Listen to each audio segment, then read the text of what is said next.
Double Diamond Railroad back. A couple hours work this morning and into the afternoon, I guess, because now it's already 4:30. I'm still working on the first cup of coffee.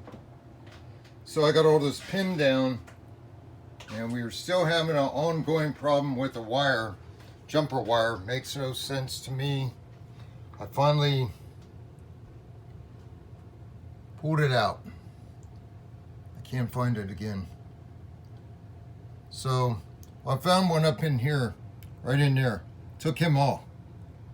He was dead, wouldn't do anything. So I ripped that wire out, same one as trouble before. Took him out, the white one. And I already had one up here. I don't even know if we can see it now. He's up here somewhere. On that side.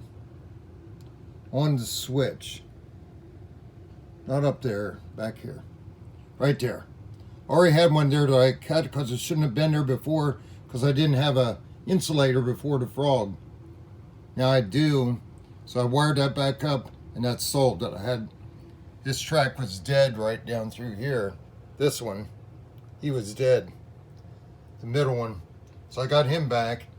Got this one back. We had trouble out here. It was one of the connectors underneath. Had to cut it off and redo it, and then it's okay. So now it's all live again. But I've tested and run in here. I back clear down to right there to the pins. Down every track.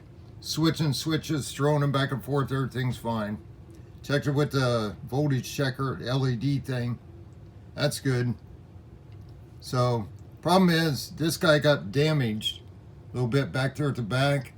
And up here now, it must be twisted or something. He gets here, he'll run through, but sometimes it'll break current. And he kind of jumps before he gets between the points of the frog, kind of twists the body. So I ordered a new one. Not going to put up with it. I'm just testing. And then for good measure, we're going to replace that one too. Because they both got stressed taking them out. So I got those on the way from Midwest Model Railroad. But I'm going to Electro Frogs because I like them. I got them by mistake when I did a West Yard. So now I'm switching these out to Electro Frogs. Never had an Electro Frog Y. It'll be better when you're switching, going slow through there. I ordered the clear insulators to get rid of those fat yellow Atlas and rig it all up nice. And I think I just decided I'm going to go ahead because this got stressed and bent at the end.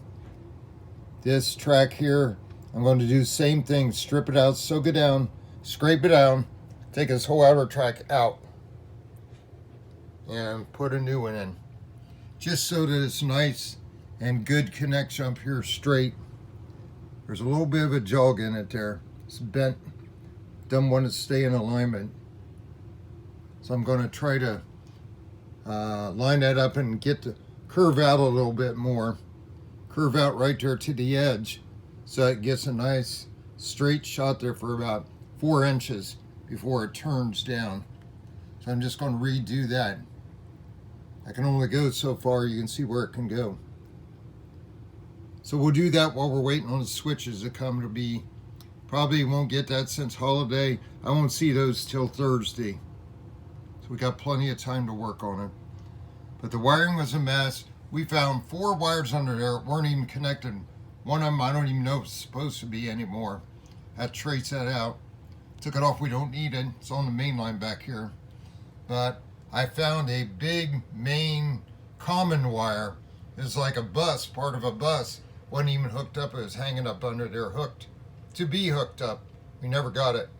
I found 2 or 3 other white ones down here in the front, never hooked up. So it really was relying on the points and everything, route and power. So we're going to recheck everything. We get this other 2 switches in. Make sure we got feed points everywhere, insulators everywhere. Get it straightened out and not ballast for a while again. I'll let it run for a couple months. Before we do that, we are going to, since we don't have holes for nails, we're going to put some glue in here, make a strong mix, and dribble between the T-pins just to tack this down so it won't move anywhere. Then we can pull the pins and balance when it comes time. Really don't want to pull them up and put the project adhesive down and redo it again. I could do that, but I don't want to do it. Easier to wait since I already got them in place. Just glue in between the ties now. Spot glue like a tack weld all the way down through, off and on. Okay, good news is it ran, didn't blow up anything. I had that engine on with the bell and the engine running, and a couple times it dropped out. We're like, uh-oh, what happened? We go back, one connector we just put on underneath, and it was twisted and it cut in and out, so we had to cut that off and redo it. Why I don't like suitcase connectors, but Larry the DCC guy swears by them, so that's why I used them. Fortunately I had a box of 50, so we had to redo about 3. A couple were existing, pre-existing. One we put on today didn't take. So there we go, that's enough. Catch y'all later. Big storm coming in, winter storm warning here now. 6 to 11 inches of snow tomorrow, east central Ohio. And I'm expecting a high wind warning next, up to 30 to 40, maybe 50 gusts. They're going out everywhere, clear down below Atlanta. So really watching this big storm. Set a record out in Des Moines, Iowa. 50-year storm. So it's really cranking in Arkansas now.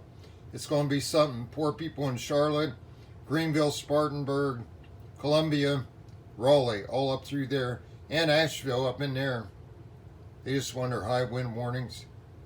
That's going to be bad up in there. I expect long-term power outages, maybe 1 to 2 weeks around Charlotte. Okay, catch y'all later. Take care. We're going to decide what to do next, probably glue. I'm not ready to tear that track out because it's too late in the day. Done enough already. Catch y'all later. Double Diamond Railroad out.